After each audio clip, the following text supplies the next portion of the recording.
Hola, boas tardes a todos. O primeiro, agradecervos a asistencia a este acto e dedicarnos este tempo. Permitidme que presente as persoas que me acompañan nesta mesa, nesta sala e a min mesmo.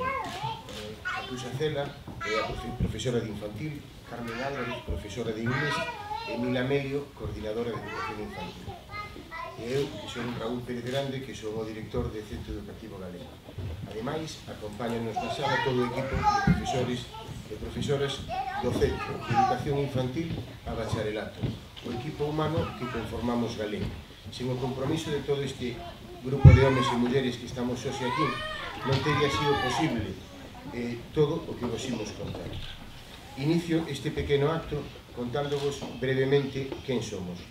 Hai 16 anos presentámonos moi ilusionados ante a cidade de Lugo no auditorio da Facultade de Veterinaria. Un novo proxecto no terreo da educación, Galén Centro Educativo. Chamámonos Centro Educativo porque queríamos responder aos diferentes retos que a sociedade presentaba, como un centro onde o alumno ou alumna fose a protagonista, fose o eixo da vida académica e educativa. Queríamos crear un centro onde o alumnado pudese aprender a aprender, pudese ser creativo, dinámico, activo e que ademais respondese ás necesidades educativas de todas as etapas, dos 3 aos 18 anos. E a súa formación lle permitise afrontar novos retos académicos ou persoais, preparado para a vida. Dende aquela data, moitos mozos e mozas remataron con nós o segundo de bacharelato e se incorporaron nestes 15 anos dende o noso centro á sociedade. Acadaron, conseguiron, e nós sentímonos partícipes e orgullosos de resultados satisfactorios ano tras ano. Ademais, o pasado ano académico, o 2014 e 2015, cumprimos 15 anos e a primeira promoción rematou. Comezaron 19 nenos e nenas que polo camiño foron medrando ata rematar, sendo 8 deles destacados polos seus resultados académicos pola Universidade de Santiago de Compostela, 4 das 5 mellores notas de selectividade da provincia de Lugo ou 2 deles premios extraordinarios de bacharelato, sendo ademais, tal vez o máis importante, mozos e mozas preparados para afrontar o reto da vida, non só universitaria ou académica, senón tamén persoal. Creemos profundamente que formamos boas persoas. O que foi un proxecto no ano 2000, hoxe, é unha realidade plasmada en todos os rapaces e rapazas que nos acompañaron neste tempo. Rapaces e rapazas que hoxe son pais e nais e confían en nós a educación dos seus fillos e fillas. Outros estades hoxe aquí para coñecer este novo proxecto que presentamos. Unha das características principais de Galén é que non podemos, non queremos estar quedos. Necesitamos innovar. Todas e todos os que nos coñecedes sabedes que ano tras ano introducimos novidades. A Semana da Ciencia, as Xornadas da Cultura, o xadrez como materia en educación primaria, a dotación digital das diferentes aulas, a informática, as novas tecnoloxías de información e da comunicación como materias comuns en secundaria e bacharelato, o alemán na ESO, a presenza da música e da plástica en todos os niveis ata secundaria e diferentes proxectos nos que se implica todo o centro, dende 3 a 18 anos, e outros que non vou enumerar agora, que nos caracterizan e nos permiten traballar para acadar os nosos obxectivos. A sociedade cambia constantemente e nós queremos estar na vanguarda. Creemos que no ensino debemos partir do contorno máis próximo, do que temos ao noso carón, e a partir de aí construir o coñecemento que vai permitir ao alumnado interpretar a realidade que o rodea. Partir do noso contorno para verse o mundo. Esta forma de entender a educación tradúcese no día a día do noso centro, nas actividades, nas saídas, nas viaxes, nas viaxes de estudo, na formación lingüística.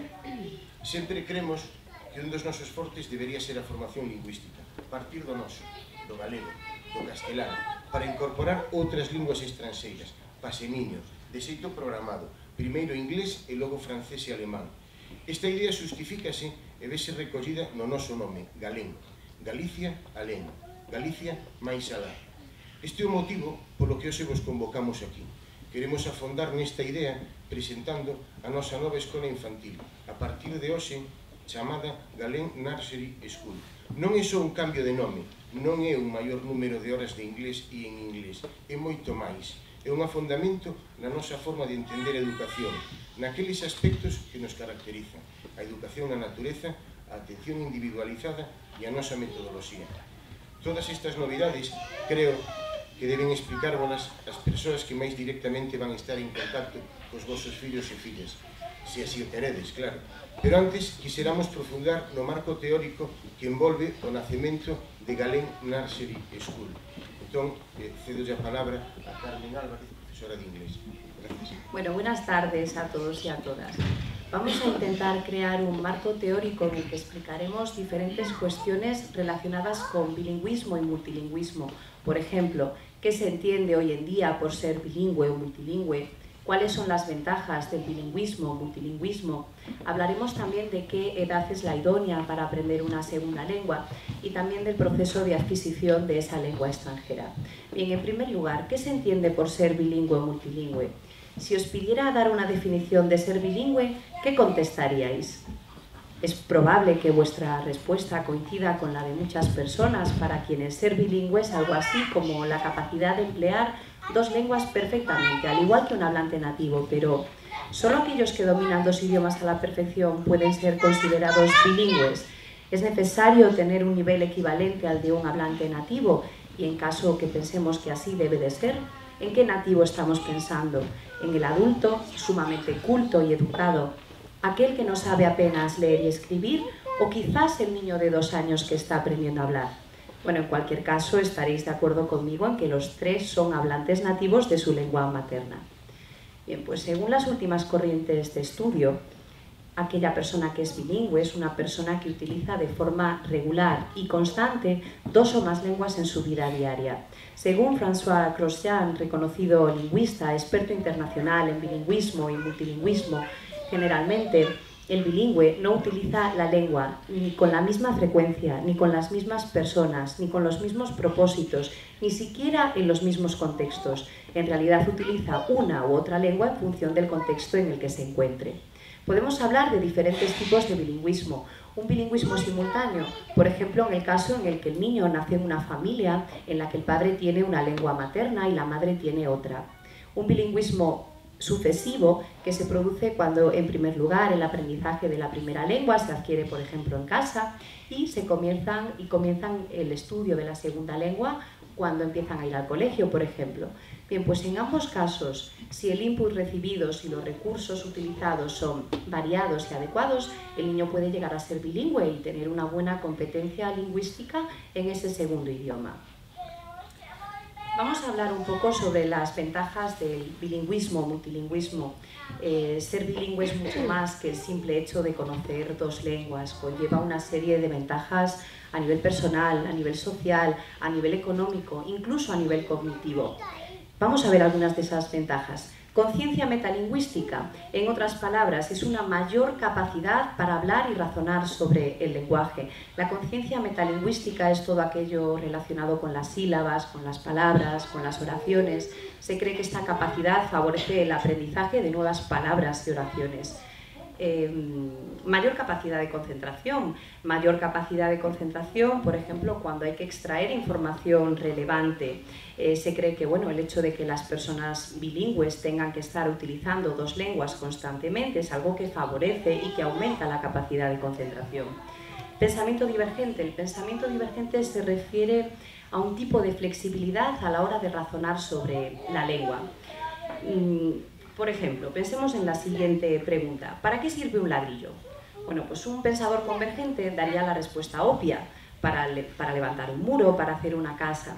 Sin embargo, un pensador divergente daría muchas y más respuestas. Sí que respondería lo obvio para levantar un muro, para hacer una casa, pero también podría decir, podría ser un ladrillo mágico, podríamos utilizarlo como cama para una muñeca, como cascanueces. En definitiva, aumenta la creatividad y esto se produce porque el niño bilingüe tiene 2 sistemas lingüísticos y por consiguiente 2 o más palabras para referirse a un objeto, para hablar del entorno que lo rodea. Sensibilidad comunicativa, una mayor sensibilidad a las necesidades comunicativas de los demás, aumenta la empatía. Beneficios culturales, el hecho de saber una lengua abre las puertas a conocer las culturas de los países en los que se habla esa lengua. Y por supuesto, a nivel profesional, en un futuro aumentará su posibilidad de encontrar un buen empleo. ¿Y por qué tan temprano? ¿Por qué consideramos que resulta imprescindible hacer especial énfasis en la etapa de educación infantil? Bien, pues según los neuropsicólogos, el cerebro de un niño pequeño es como un diario en blanco. Si esperamos a tener todas las páginas escritas, ya no habrá suficiente espacio y tendremos que utilizar los laterales. Esta es una metáfora perfecta para entender que cuanto más precoz sea el aprendizaje, más eficaz será. Y esto se debe a la neuroplasticidad, que es la capacidad que tiene el cerebro y el sistema nervioso de adaptarse a los cambios. A nivel técnico es algo que se conoce como la regla de plasticidad inversa, que habla de eso, ¿no? De que cuanto más pequeño es uno, más capacidad de aprender en general y más capaz es también de aprender una nueva lengua. Bien, vamos a hablar ahora un poco del proceso de aprendizaje de una lengua extranjera.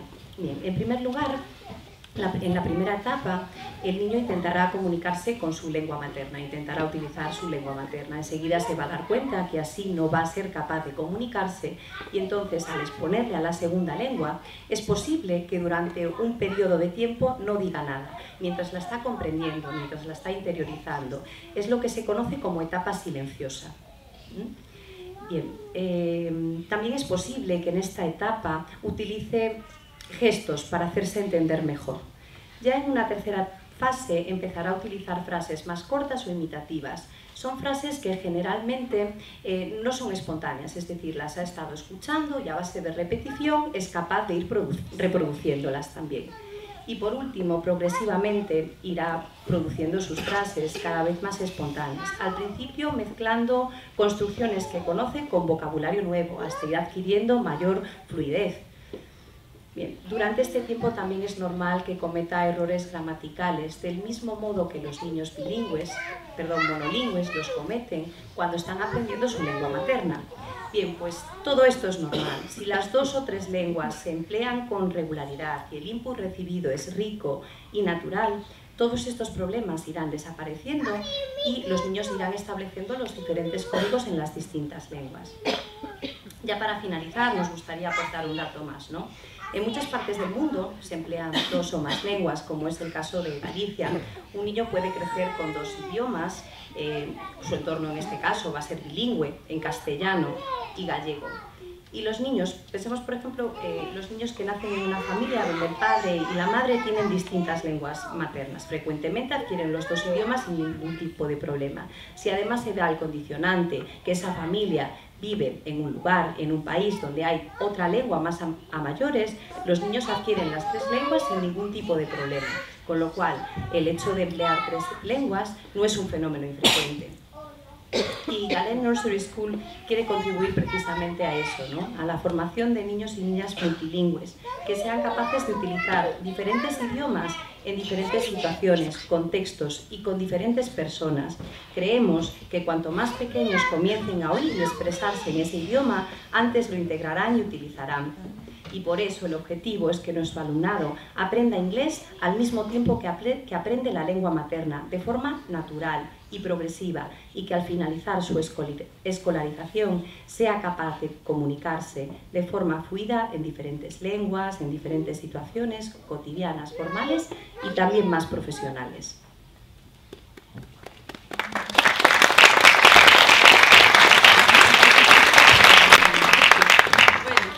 Boas tardes a todos e a todas, e creo que me vai tocar a min. Non se me oye mal, sí. Creo que me toca a min presentarvos este novo proxecto. Pois ben, Galen Nursery School é unha escola infantil onde os protagonistas son os nenos e as nenas. Un espazo de sentirse contentos, acollidos, respetados e con liberdade pois para pensar, para actuar, ben, sí, para decidir, para equivocarse e, por suposto, para aprender. Buscamos o desenvolvemento integral do noso alumnado, dando resposta ás súas necesidades e prestando especial atención ao desenvolvemento emocional, pois a través dun programa de inteligencia emocional, pero tamén no día a día, pois axudándolle a buscar estrategias para relacionarse cos demais e para resolver os conflitos que vai surgindo. E o ambiente familiar, de confianza, de colaboración dentro das nosas aulas, pois é algo que forma parte da nosa maneira de entender educación. E porque creemos na vosa colaboración, pois convidamos os papás e as mamás a que participen propoñendo e realizando actividades compartidas dentro ou fora da aula. Ben, tamén as nosas aulas están abertas para que, pois, para contarvos o día a día dos vosos fillos e das vosas fillas. E, por suposto, tamén recibiredes información da súa evolución, pois nas reunións individuais ca tutora e ca orientadora e nas reunións grupais. E, bueno, os nenos e as nenas son os protagonistas das aprendizaxes. E seguindo este principio, pois, desenvolvemos unha metodoloxía activa, baseada nos seus intereses e globalizada, para que así as aprendizaxes sexan significativas e funcionais. Pois a través das rutinas, a través dos ambientes de aprendizaxe, a través dos obradoiros, a través dos proxectos de investigación. Todos estes modelos, aínda que presentan diferenzas en canto á organización dos espazos, en canto ás actividades que se desenvolven neles, sí que todos eles persiguen algo moi importante, que é a autonomía, a motivación, a responsabilidade. Convidan os nenos e as nenas a actuar, e algo moi importante para nós é que respetan os distintos ritmos de aprendizaxe. Bueno, e como non, estando onde estamos, o noso proxecto tamén é natureza. Estamos nun lugar privilexiado, con grandes recursos naturais, gracias, con grandes recursos naturais, que, bueno, onde os nenos, e poden numerar moitos deles, seguro que xa os coñecedes, pois os bosques que temos aos arredores, a carballeira, o horto, a poza, o invernadoiro, onde os nosos nenos e nenas xogan, interaccionan, investigan. Bueno, según unha autora coñecida, psicóloga, experta en innovación educativa, Heike Freire, ela afirma que os organismos infantís que se desenvolven en ambientes naturais pois funcionan mellor a todos os niveis, non? A nivel sensorio-motor, a nivel afectivo, a nivel social. Bueno, e en Galén Nursing School, no día a día, nas distintas actividades, nas distintas rutinas, pois está presente o inglés. O inglés pois vai formar parte ou está dentro das aulas e vai se ver na colaboración e na interacción das profes e dos nenos e das nenas.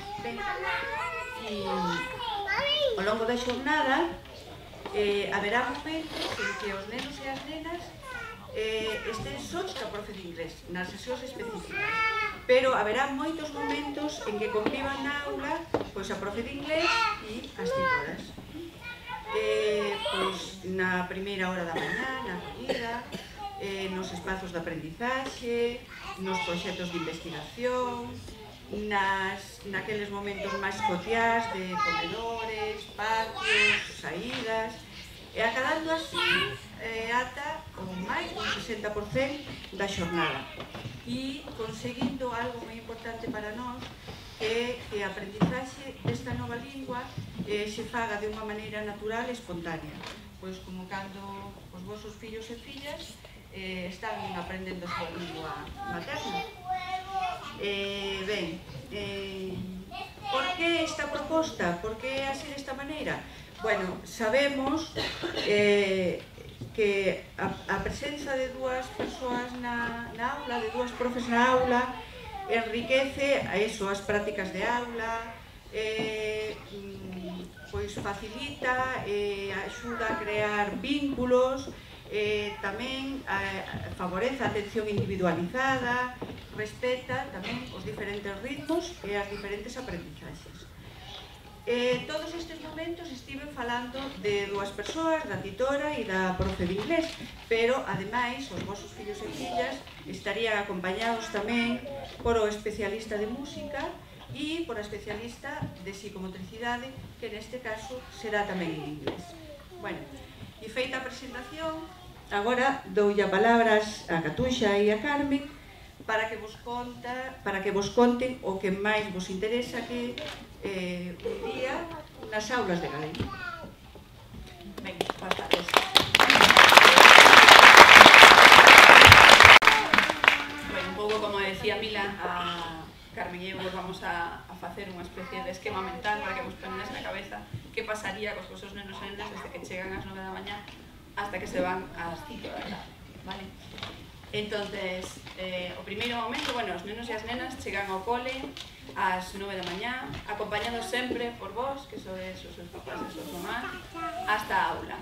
Para nós é moi importante ese contacto diario con vos, vervos na porta da clase, que nos contedes pois como dormiu, que tal está, se necesita algún cuidado especial ese día, ou simplemente unha mirada cómplice, unha complicidade que é importante para sentir que somos parte do mesmo equipo, un equipo tan importante, algo tan importante para vos e para nós como é a crianza dos vosos fillos e das vosas fillas. Así que na aula vos recibimos as dúas mestras, a titora e a profesora de inglés. É o momento da acollida, o momento dos bicos, dos abrazos, do colo, porque ese primeiro momento de despedirse os nenos e as nenas de papá e mamá non sempre é fácil, e entonces sempre están os nosos colos para poder facer ese acompañamento emocional tan necesario para conseguir que os nenos e as nenas pouco a pouco se sintan contentos, seguros e felices no cole. Así tamén creamos vínculos afectivos entre as persoas que van a acompañarles ao longo da súa escolaridade ou ao longo da etapa infantil neste caso. E para conseguir o que vos decía, que se estén felices, seguros, contentos no cole, damos especial importancia ao período de adaptación. Ese período de adaptación inicial, que bueno, ten unha duración variable, non podemos decir que sexa nin dunha semana, nin dun mes, pero que nós temos unha programación propia e específica para ese primeiro período, no que imos axustando tempos, os espazos, os apoios, as necesidades emocionais dos nenos e nenas. Contamos así na aula, non solamente coas dúas profesoras que vos contábamos antes, sino que tamén ao longo do primeiro mes está a orientadora con nós dentro da aula, para conseguir en realidade que sexa unha experiencia positiva para todos os nenos e nenas, que se vayan a casa co sabor dunha boa experiencia e con ganas de volver o día seguinte. É o objetivo fundamental deses primeiros momentos. Tamén é moi importante a cooperación entre as familias, non só neses primeiros momentos importantísimos, senón que tamén é importante, que vos contaba antes Mila, e para nós fundamental a colaboración entre escola e familia. Vos invitamos a participar na aula, compartides a nosas aulas a facer biscoito, levadesnos de excursión ao bosque, vides a construir unha casa no bosque, ou simplemente a compartir o momento de comedor, como vedes nesa foto, para o que vos contábamos antes, para esa complicidade entre o cole e a casa, e que realmente, pues, a nós nos gusta e a vos tamén vos gustará, e sentirnos parte do mesmo equipo. Vale, agora queríamos poñervos un pouco o que sería unha especie de, non é un horario, porque en infantil non hai un horario, sino que son rutinas ou momentos diferentes, para que vos fagades unha composición do que despois vos vamos a contar. Neses primeiros momentos, todos os días, esa acollida que vos contaba, que sería cada neno e nena na súa aula, con a tutora e a profesora de inglés.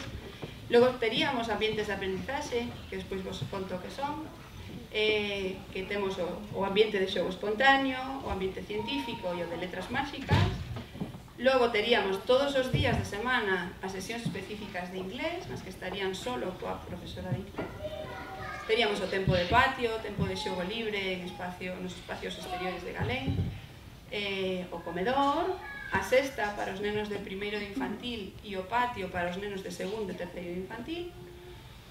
E logo teríamos as tardes. Nas tardes dos luns, os obradoiros, que son de horta, emoción e cociña. Os martes e os xoves terían o tempo cos especialistas de música e psicomotricidade. E os outras dúas tardes que serían tardes de proxectos. Logo vades saber o que é cada cosa. Ben, entonces, vos conto un pouco. Empezamos polos ambientes de aprendizaxe, que é o primeiro momento despois da acollida que temos na aula. Os ambientes de aprendizaxe son 3 aulas dotadas de materiais diferentes, materiais que invitan ao xogo e á manipulación, e son xogos clasificados en función das competencias que nos interesa desenvolver en cada un deles. Neles conviven nenos e nenas de diferentes idades.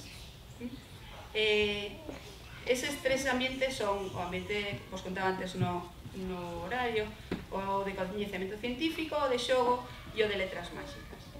Na parte do xogo, para nós o xogo simbólico é importante e fundamental. O xogo simbólico espontáneo, libre, no que xogan a ser, xogan a representar roles, interaccionan uns cos outros, e aí por unha parte aprenden ou reviven o que acontece na vida, no que ven na vida exterior do cole, e ademais aprenden certas habilidades sociais, pouquiño a pouco, na relación cos outros, a poñerse de acordo, a facer tratos, a algunhas habilidades de negociación básicas, non? E ademais nese ambiente tamén temos unha parte para a creación plástica. O seguinte ambiente de aprendizaxe sería o de coñecemento científico. Aquí se inclúe a lógica matemática, a investigación, a experimentación con materiais como o ábaco, o xadrez, as regletas Cousinet e outros materiais para contar ou para clasificar. Sí, en este espacio de aprendizaje, la maestra de inglés también estará presente y apoyará los diferentes juegos que se suceden en el aula. Digamos que su objetivo no será tanto el aprendizaje de los conceptos, sino como la escucha y posterior adquisición de vocabulario. Pues, por ejemplo, en conteo, ayudándoles a contar las casillas, en el juego de la oca, a contar con los dedos, en asociaciones de números con dados y bolitas, como podéis ver en la imagen.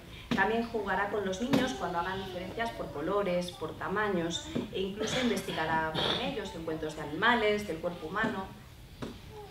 E no terceiro ambiente, que sería o que nos chamamos letras máxicas, os nenos e as nenas inicianse na lectoescritura, xogando con letras e con palabras de diferentes formas e materiais. Escribimos en area, vedes aí na foto, escribimos en papel, escribimos na pizarra digital, ademais construímos historias que despois gravamos e nos volvemos a escoitar, dramatizamos contos. Non utilizamos un método de lectoescritura pechado, senón que deseñamos un método de lectoescritura propio, a partir dunha metodoloxía global. Os nenos e as nenas parten do interés de intentar leer o seu nome e o nome dos seus compañeiros. E é a partir de esas dúas cousas tan significativas para eles e funcionais que empezan a sentir a necesidade de saber que dicen eses símbolos e a empezar a reproducilos. E nos, a partir de aí, empezamos a inventar e a escribir e a ler outro tipo de palabras. Trátase un pouco de convertilo nunha aprendizaxe significativa, en algo que para eles teña sentido, que é poñer o nome, o seu traballo, ou saber de quen é unha cartita que chegou ao buzón, porque pon o nome dun compañeiro, e, sobre todo, respetando os diferentes ritmos e desenvolvendo o gusto por ler e escribir. E priorizando, sobre todo, a comprensión sobre a decodificación.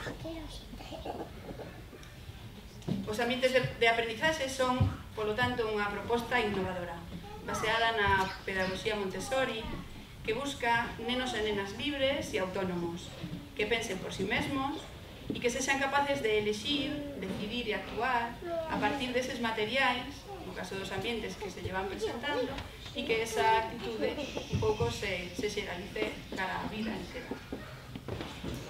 E estaredes pensando, e en todo isto, pois que fai a mestra?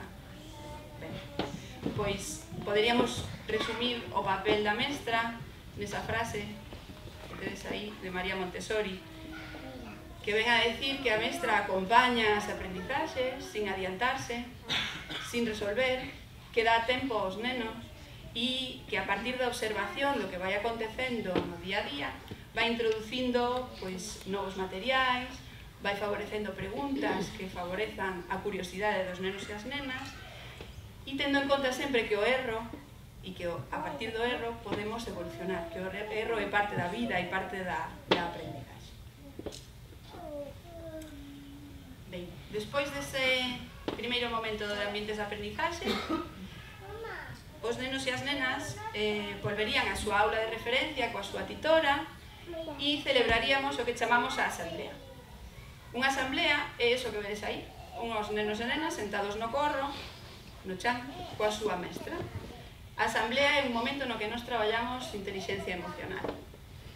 Trátase de que o obxectivo en infantil é que os nenos e as nenas aprendan ou descubran as súas propias emocións, aprendan a recoñecelas. E a asamblea sirve un pouco para isto. Os nenos e as nenas non saben aínda etiquetar aquelo que sinten por dentro, o que lles fai sentir ganas de chorar, o que lles fai sentir ganas de rir, de patalexar.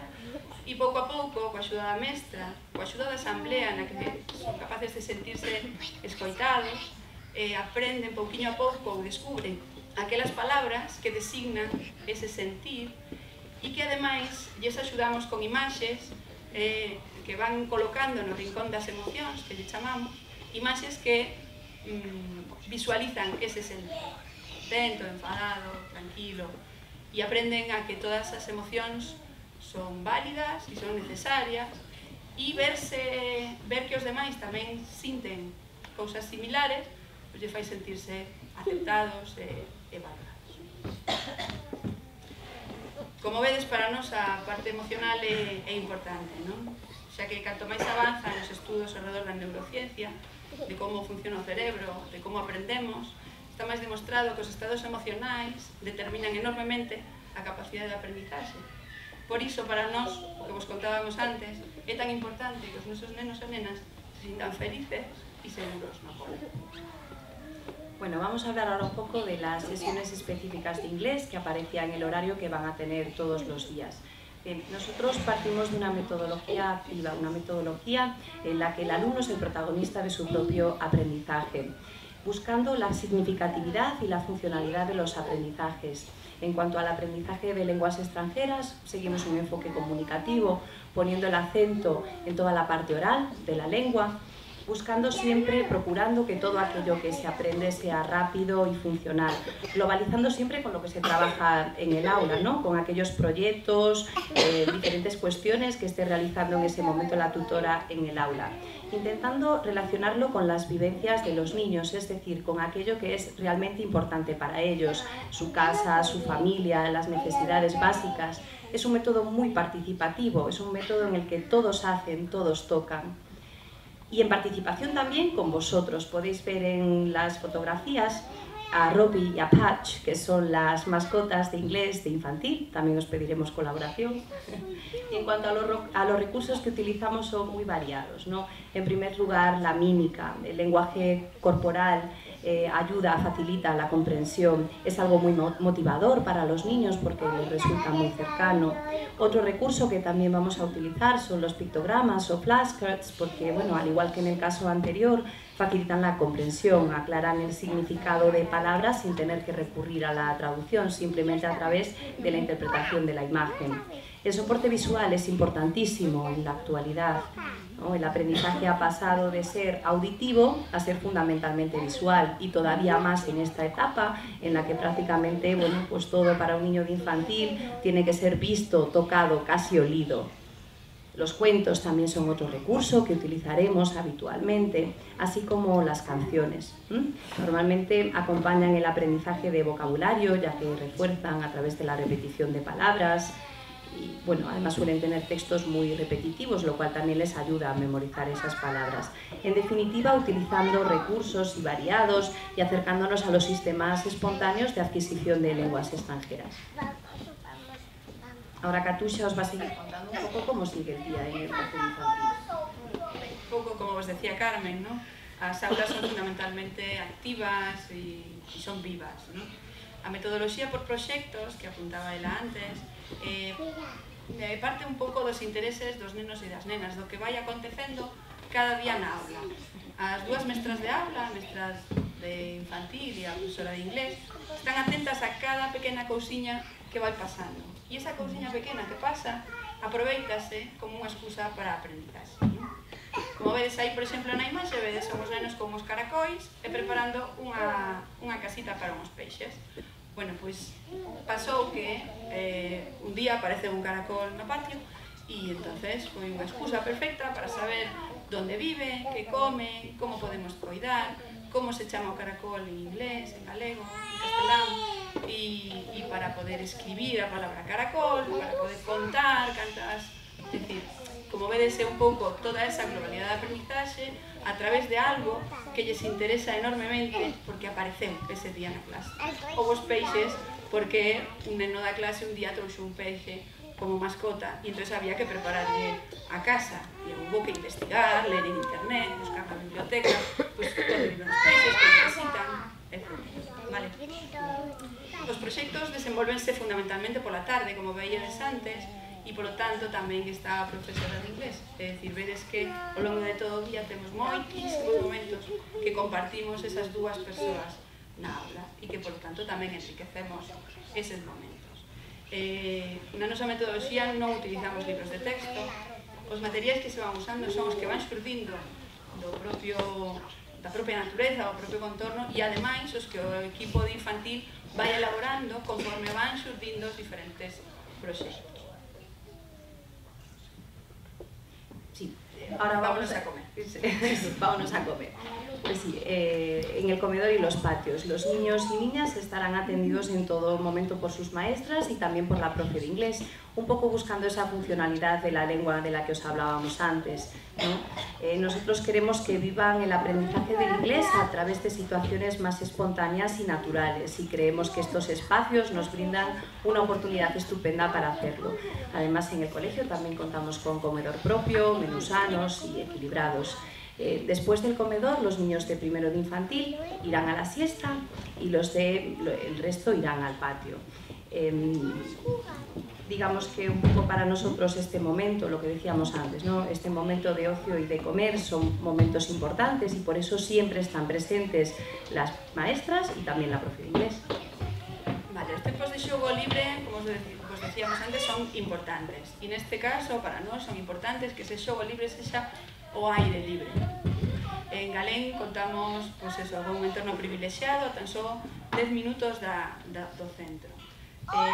Os nenos e as nenas terán unhas botas de auga e un pantalón de augas para que poidan sair a xogar a natureza todos os días, independentemente da estación na que estemos, e poder disfrutar delo, sin mollarse.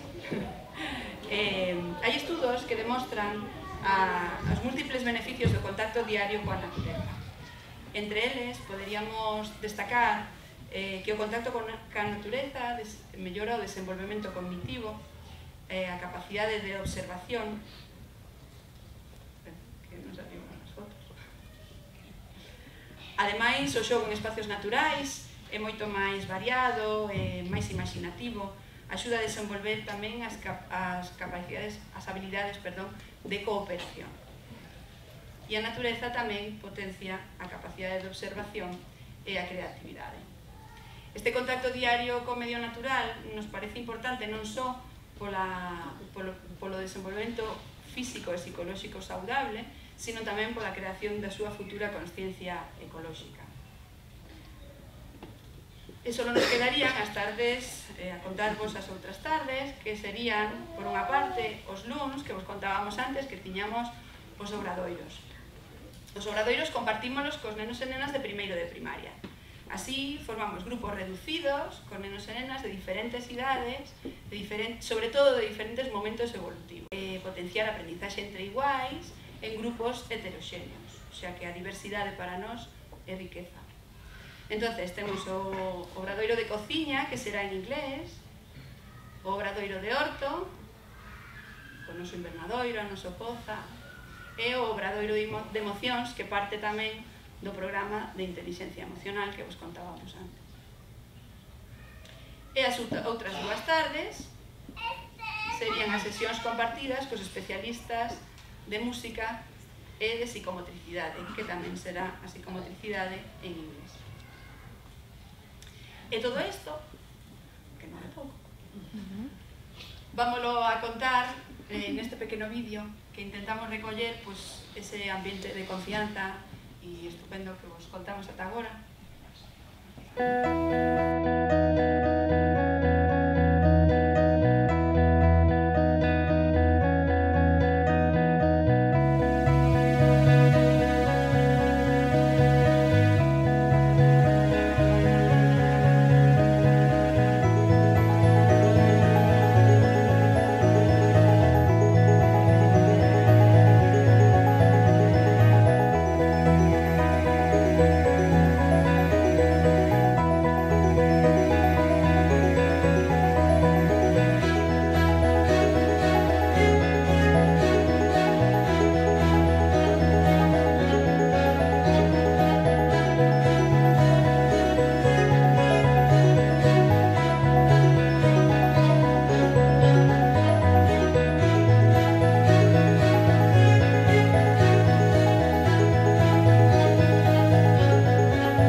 galego e castelán. Na documentación do centro utilizamos galego e despois utilizamos galego e castelán.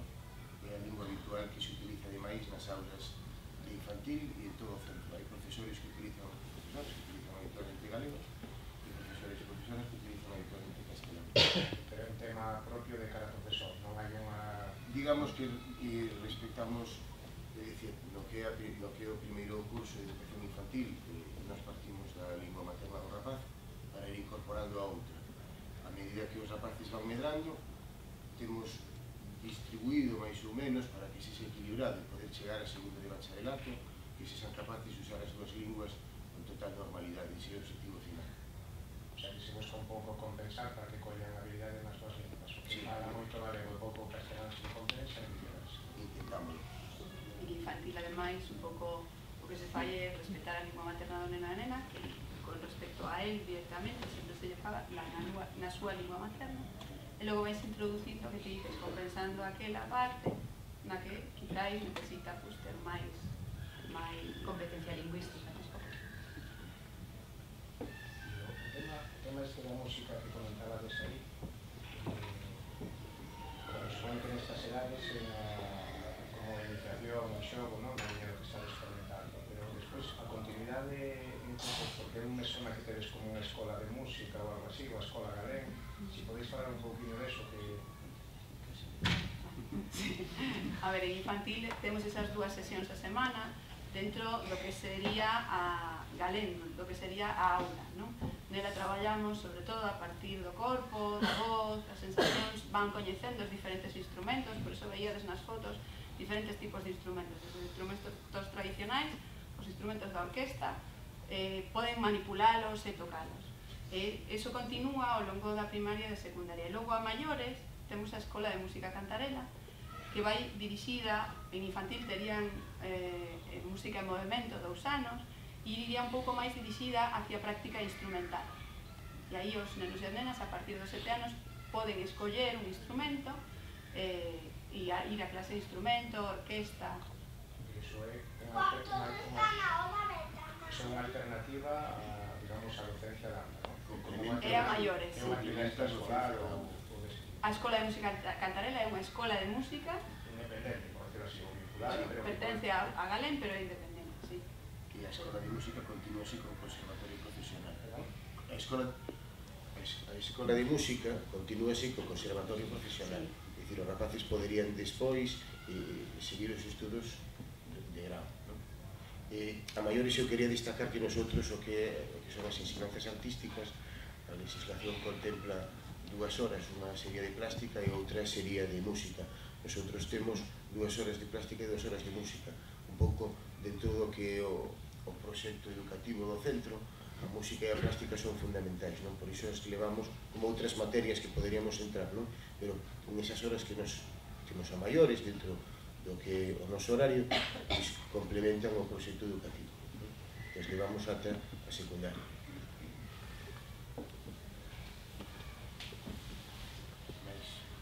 Sí. Habéis hablado del proyecto partiendo de los pequeños, que me parece muy interesante, pero no habéis hablado cómo lo vais a enfocar de cara a cuando ellos crezcan, a cuando pasen a cursos posteriores. Ben, vamos a ver, nosotros, como exponía un pouco ao principio, para nosotros a formación lingüística é fundamental, ¿no? En principio, tanto en infantil como en primaria estamos por riba do que serían as horas mínimas que a legislación contempla. En primaria neste momento xa temos máis horas, desenvolvemos talleres todas as semanas en inglés, hai moitas actividades en inglés, teatro, etc. A medida que van medrando, pois vai aumentando o número de horas e tamén temos os intercambios, a posibilidade de viaxar a Grostas no verán, etc. A nosa intención é aumentar o número de sesións específicas en inglés o ano vindeiro xa en primaria, pero nosotros estábamos agora un pouco dentro do que estábamos vendo que se estaba desenvolvendo en outros lugares, non? Parece que todos os estudos apuntan a que a que o momento de facer unha aposta forte polos idiomas estranxeiros é na educación infantil. Ese é o motivo polo que nosotros neste momento buscamos como chegar ao 60% en educación infantil, non? Sempre tivemos presente os idiomas, pero agora queremos ampliar en educación infantil, pero xa en primaria tiñamos tamén un número de horas importante, que a nosa intención é continuar aumentando. Empezarán desde pequeñitos y irán aumentándolas hasta que lleguen al final, todo será como un proyecto continuado. Esa é a intención, pero sempre respectando que nosotros queremos que os rapaces disfruten con inglés, ¿no? Esa é a idea fundamental. En la educación infantil no les causará confusión y si es posible que mezclen todas las lenguas. Bueno, a ver, el hecho de mezclar idiomas es algo, por un lado, inevitable y por otro lado, inofensivo, ¿no? Sí que es cierto que ellos van a mezclar y probablemente lo hagan hasta que vayan aprendiendo a distinguir una lengua de otra. Bueno, la mayoría de los expertos coinciden en que es algo temporal y que, bueno, pues eso, que a medida que vayan estableciendo los códigos en las diferentes lenguas, bueno, pues esos problemas desaparecerán. Ademais, eu apunto a experiencia, non? O día a día, que a veces é un pouco clarificador. E, bueno, xa agora mesmo conviven con persoas, como decía Raúl, que falamos en castelán, falamos en galego, falamos en inglés, e eles mesmos saben perfectamente como dirixirse a cada un de nós en moi pouquiño tempo, con 2 meses de cole, xa saben perfectamente que a cada unha de nós se dirixen un idioma determinado, ou intentan, claro, pero bueno, teñen claro esos ámbitos, non? Sí, sí, que sí.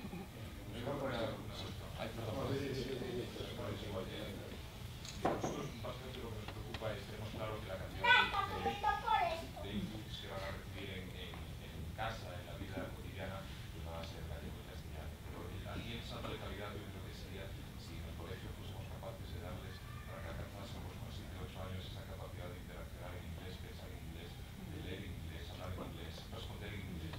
Esa es la pregunta, es decir, yo supongo que es muy difícil, pero la idea, sinceramente, ¿vuestra idea es, creéis que podemos alcanzar un bilingüismo a los 6, 7 años, 8 más o menos preintelectual? No de que puedan responder a frases, no sé si me entendéis la pregunta. Vamos a ver. Horas lectivas, Sí. podemos compensar toda la cantidad de inputs que van a recibir a lo largo de la tarde, de los juegos, en casa. Nosotros procuramos en casa hablar de eso, gallego, castellano, pero... Vamos a ver, yo creo que ya en la actualidad nuestros alumnos tienen un muy buen nivel de inglés, un muy buen nivel de inglés, ¿no? Ellos en general tienen una competencia lingüística muy buena. Yo creo que este proyecto todavía va a reforzar toda esa parte muchísimo más, ¿no? Ellos sí van a ir alcanzando. Es que tenemos que hablar de diferentes tipos de bilingüismo. Como bien indicabas, el bilingüismo que comentabas al principio es un bilingüismo simultáneo que se produce de gallego y castellano. Nosotros vamos a trabajar un bilingüismo sucesivo, es decir, lo adquirirán a posterior.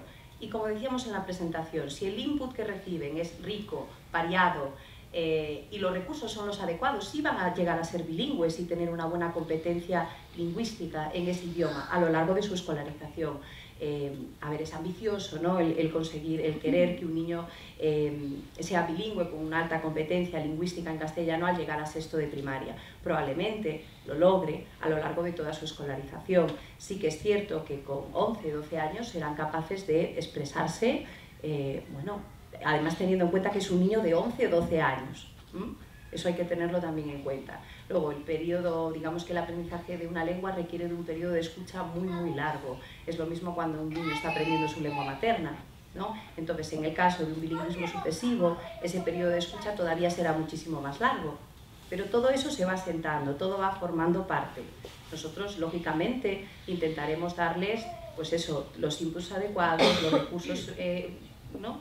Pero bueno, es un proceso que sí, que llevará tiempo. Pero sí lo van a conseguir, seguro. Comentabais antes o tema de la inexistencia del libro de texto e que o aprendizaxe se producía un pouco de maneira sorpresiva, casual, en función do que pasaba na aula, non? O sea, eso significa que cada ano, supoño que pasarán cousas distintas, pois un ano pasará unha vaca por aí correndo, se fará a vaca, É así, así. O sea, cada ano a aprendizaxe que realizan os pequenos é diferente en función da circunstancia vital que pase, ou hai uns contidos mínimos que non estén en tal se imparten a maiores, esos son sorpresas educativas. A ver, as sorpresas son o que pasa. As aprendizaxes non son sorpresas. É dicir, as aprendizaxes é a vaca que pasa correndo ou o caracol é a excusa, pero o que nos traballamos son as competencias, é dicir, por unha parte a aprender a aprender, é dicir, non aprendemos contidos, non aprendemos un concepto de que a vaca é un mamífero, sino que o que aprendemos, que tamén o aprendemos, pero que aprendemos a buscar a información sobre a vaca, a clasificala, a facerme preguntas, a escribir vaca. E este ano escribo vaca, ou esta semana escribo vaca, e a semana que ven escribo caracol. É dicir, os contidos mínimos están marcados pola legislación educativa. E nos os conseguimos independentemente do tema que tratemos. É dicir, o que varían son os temas, as aprendizaxes, son as aprendizaxes que van a facer os nenos e as nenas de 3 a 6 anos. Eu como fui educado toda a vida en libro convencional, eso me deixa un pouco fora de xogo, o sea, como así como diciendo, bueno, igual está moi ben, aprende, pero cada vez aprende unha cosa distinta, pero esos contidos mínimos legislativos que ti comentas están por aí, se contan de outra maneira diferente, por decirlo así. Non, están, é dicir, os contidos mínimos, poñoche un exemplo, pois os nenos e as nenas, acabada o período de educación infantil, deberían de saber contar hasta o 10. Ben, pois sabemos contar hasta o 10 vacas ou caracois. A ver, por exemplo, do 10 un exemplo.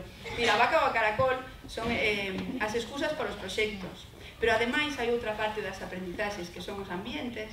Nos ambientes, o ambiente de lógica matemática, temos materiais que nos preparamos para que desperten determinados procesos, como o de contar ou o de clasificar. É dicir, a legislación dice que os nenos e as nenas teñen que aprender a clasificar. Logo, un neno clasifica en cores, outro neno clasifica en cores, tamaños, entendes? É dicir, ademais aí é onde nós, o proxecto que permite é que os nenos, independentemente do seu nivel evolutivo, se enfronte a esa tarefa a súa maneira. E a maestra o que fai é mirar a cada neno en particular, individualmente, para axudarlle naquelo que necesita ou para propoñerlle avanzar un pouco máis. E todos os nenos e as nenas acaban a infantil conseguindo uns obxectivos mínimos e moitos máis, porque consigue moito máis do que a legislación se propón.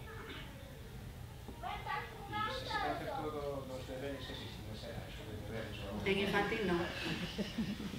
Non, os nenos e as nenas en infantil como deberes, que non son deberes, evidentemente non usamos esa palabra, pero os proxectos que requiren da colaboración das familias. Entonces, nos empezamos a traballar me teño que acordar na casa de que estou investigando as vacas. Entón, cando chego a casa e estou bebendo leite, me acordo e digo, mamá, papá, vou levar isto porque aquí aparece unha vaca debuxada. Entón, o neno, o día seguinte, traio o cartón de leite, mira que trouxen. Eso é a que a nos interesa desenvolver, a capacidade de acordarse na casa e conectar o que pasa na casa, no cole, perdón, co que pasa na casa, e logo levar.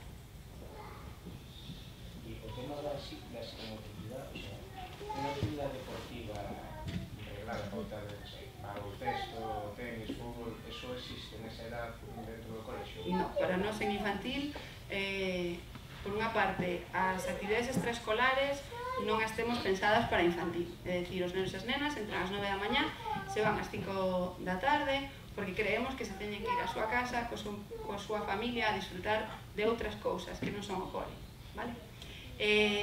Si temos como actividade extraescolar a cantarela que vos contábamos antes, escola de música, pero procuramos que música e movimento, que sería a actividade dedicada para infantil, podemos facer no ratiño do mediodía, de 2 a 3, despois de que xantan, se van un ratiño a música e movimento, pero sempre teñen un ratiño de patio. Para nós o rato de patio é importante. E entonces as actividades deportivas quedan para primaria, E en infantil se traballa a psicomotricidade. A psicomotricidade se traballa desde un punto de vista do desenvolvemento do corpo, é dicir, do movimento en xeral, non? E son actividades unhas veces libres, outras veces dirixidas, pero non son un deporte, nin unhas habilidades motrices concretas. Pouco os nenos e as nenas, a través da súa propia actividade, van desenvolvendo cousas como correr, saltar, xirar, revolcarse, non? Sin necesidade dun deporte ou dunha práctica. Comentáis que vais a estar la profesora, la doctora y luego la profesora de inglés a lo largo del tiempo en muchos momentos. Cuando se haga el salto a primaria, que habláis de evolucionar en el inglés, ¿esa evolución cómo va a ser? ¿Con más carga lectiva en la asignatura de inglés o con una carga lectiva de inglés en el resto de asignaturas? Y si es en el resto de asignaturas, ¿cómo el profesorado, que no es profesor de inglés, va a ser capaz de dirigir al niño en una evolución matemática, una evolución lingüística en inglés? ¿O va a ser presente un profesor de inglés?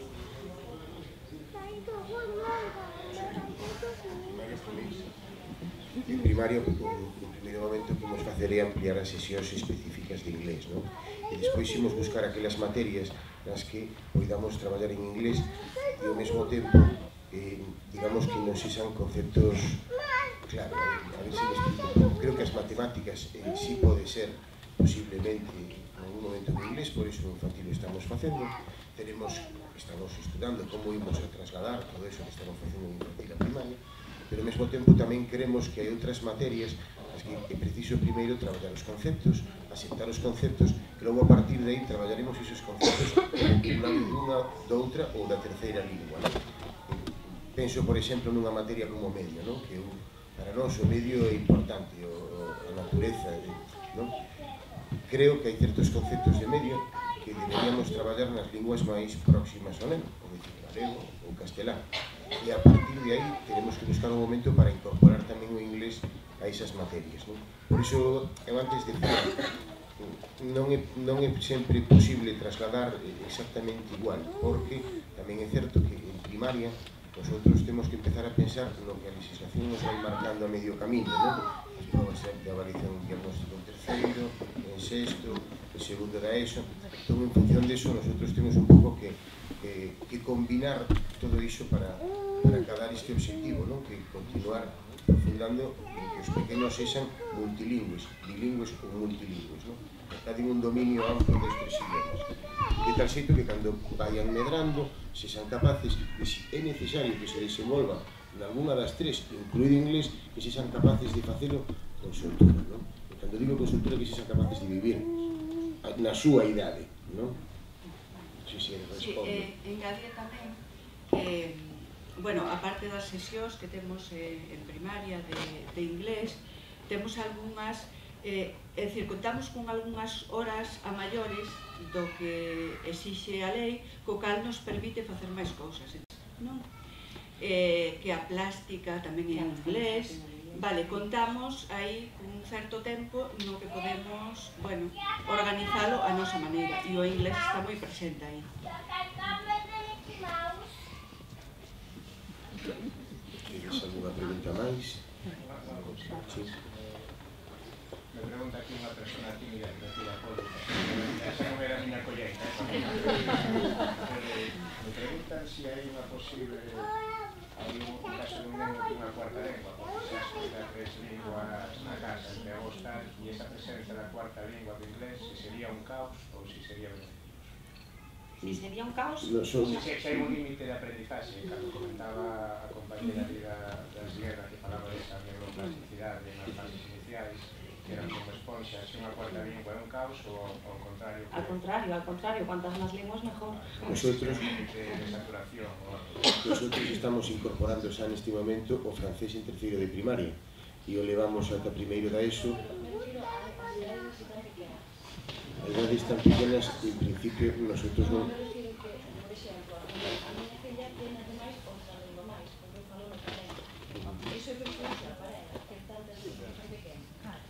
Nos entendemos que non. Eu creo, pensamos que a tua filla vai convivir necesariamente con todas elas, desde o principio, non? Vai estar escoitando galego, castelán, máis a lingua que tú lle falas tamén.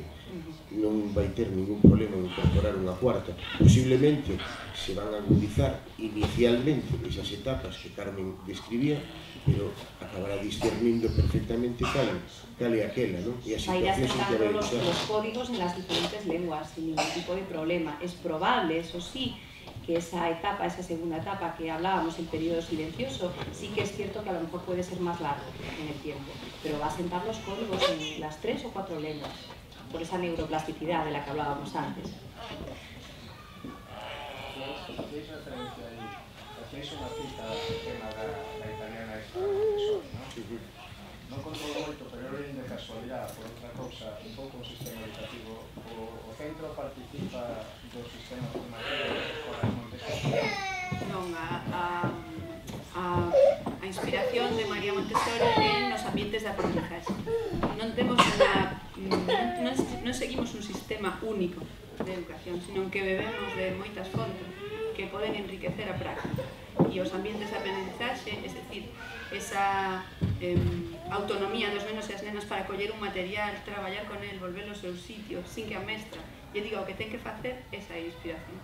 Pero eu tiña leído que máis ou menos os nenos nese momento entraban donde o seu instinto lles apetecía formarse en cada ambiente, que era máis ou menos a miña educación. E iso está aí específico nese horario que comentaron. Alguna cousinha máis? Pois todo. O que me queda simplemente agradecervos novamente a vosa asistencia neste acto.